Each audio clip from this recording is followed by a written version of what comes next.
I will admit, anytime an investor shows interest, we naturally talk to that investor, but then we can begin to judge how well any one investor really works and how they fit.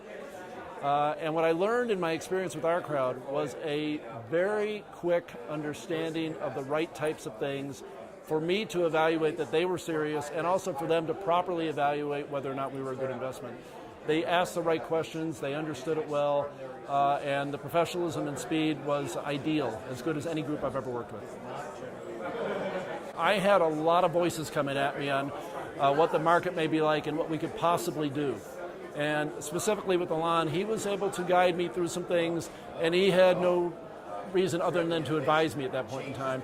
And he was one of many advisors I relied on. We had a huge run-up post-IPO, and I learned that it was difficult to educate the entire community, the investor community anyway, on a very complex product. What we do is very simple. We enable someone to walk again and change their health.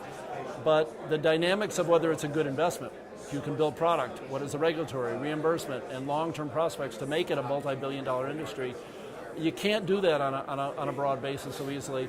And what I found through the OurCrowd style of investing, that they distilled it down well enough and did enough diligence to properly lay this out in front of a broad audience.